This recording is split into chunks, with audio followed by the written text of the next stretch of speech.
Նոլդու Փաշինյան, վարչապետն այսօր Թալինի Սուրբ Աստվածածին եկեղեցի է գնացել, որտեղ նրան քաղաքացիներից մեկը դիմավորել է ադրբեջանական այս երգով։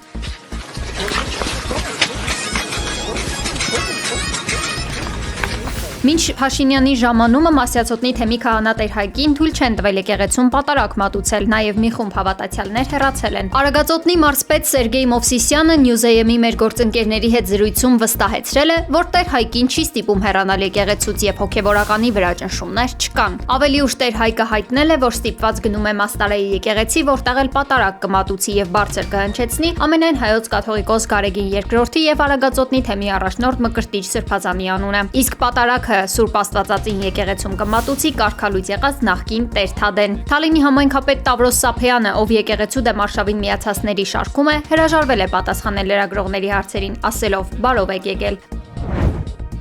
Մինչ Փաշինյանը Թալինում կարգալույծ քահանայի մատուցած պատարագին է մասնակցում, Մայրաթոր Սուրբ Էջմիածնում է վեհափառ հայրապետը, ներկա Կիրակնօրյա Սուրբ պատարագին։ ABC մեդիայի կադրերում երևում է, թե ինչպես են բազմաթիվ հավատացյալներ եկել հենց Մայրաթորում պատարագի մասնակցելու եւ վեհափառից օրհնություն ստանալու։ Իսկ Թալինում պատարագի մասնակիցները նախընտրել են չլսել ամենայն հայոց կաթողիկոսի անունը, ինչպես հակաեկեղեցական արշավի մեկնարկի ընթացքում հայտարարել էր Նիկոլ Փաշինյանը։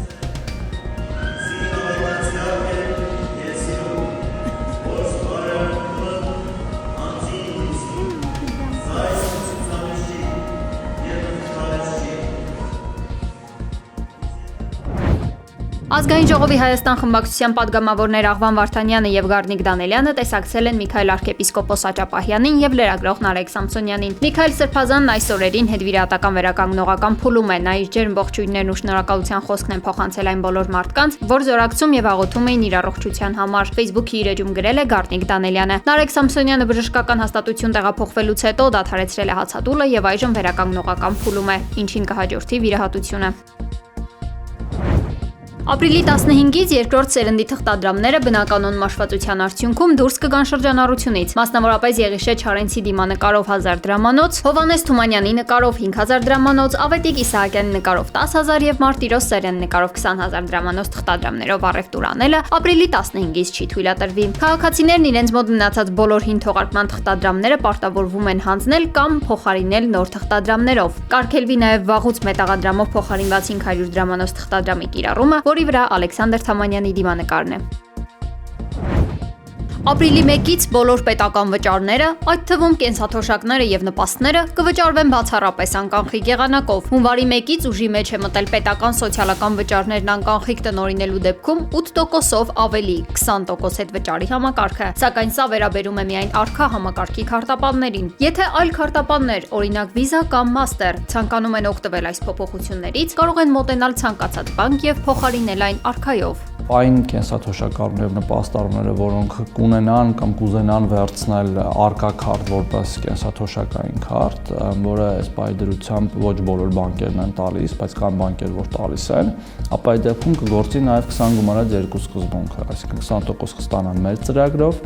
եւ 2% կստանան համընդհանուր ծրագրով, որը ըստ էության էլի կենսաթոշակի բարձրացումն է լինելու։ Եթե մինչ այժմ որոշ խմբեր 75-ից բարձր տարիքի կամ հաշմանդամություն ունեցող քաղաքացիներն իրենց ընտրությամբ կարող էին թոշակն ու նպաստը ստանալ կանխիկ, գարնանից կընդգրկվեն անկանխիկի համակարգում։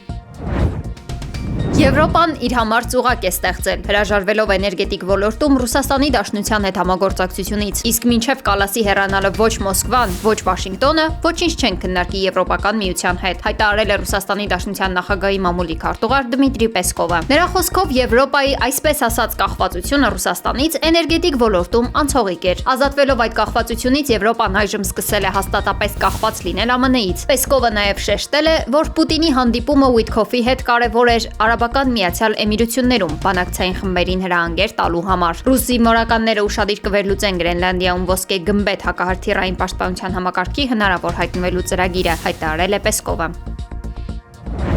Հռոմի Պապ Լեո 14-րդը կոչ է արել դադարեցնել պատերազմն Ուկրաինայում։ Նա նշել է, որ Ռուսաստանի շարունակական հարձակումները երկրի քաղաքացիական բնակչությանն անպաշտպան են թողնում ձմեռային ցրտի դեմ։ Մեջբերում երկարատև մարտերն ավելի ու ավելի լուրջ հետևանքներ են ունենում քաղաքացիական բնակչության համար։ Ես կոչ եմ անում բոլորին ակտիվացնել ջանքերը այս պատերազմը դադարեցնելու համար։ ԱՄՆ-ի Մինեապոլիսում բողոքի ցույցեր են սկսվել դաշնային գործակալների 37-ամյա տղամարդուն սպանելուց հետո։ Ներքին անվտանգության դեպարտամենտի խոսնակը հայտնել է, որ սպանվածն ունեցել է 2 փամփուշտատուփով հրազեն եւ դիմադրել իրավապահներին։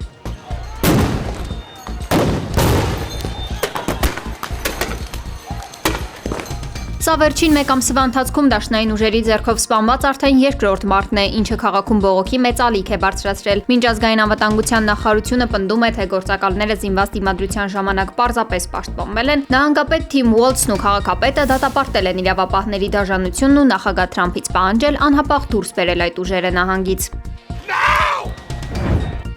ԱՄՆ-ում ավելի քան 428,000 մարդ մնացել է առանց էլեկտրաէներգիայի հզոր ձնաբքի պատճառով։ 16,000 չվերթ հետաձգվել է, 22 նահանգներում արտակարգ դրություն հայտարարվել։ Ընդհանուր առմամբ տուժել է ԱՄՆ բնակչության մոտ 40%-ը։ Ավելի վաղ ազգային օդերևութաբանական ծառայությունը նախազգուշացրել էր լայնածավալ առադյան եւ աղետալի սառցեշերտի մասին արևելյան Տեխասից մինչև հյուսիսային Կարոլինա։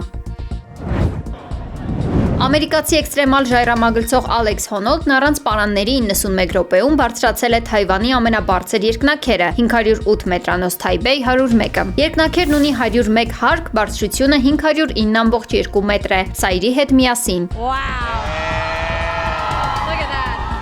Թայբեյ 101-ը առաջին շենքն է աշխարհում, որի բարձրությունն անցել է կես կիլոմետր, մոտ 500 մետր։ Because 2022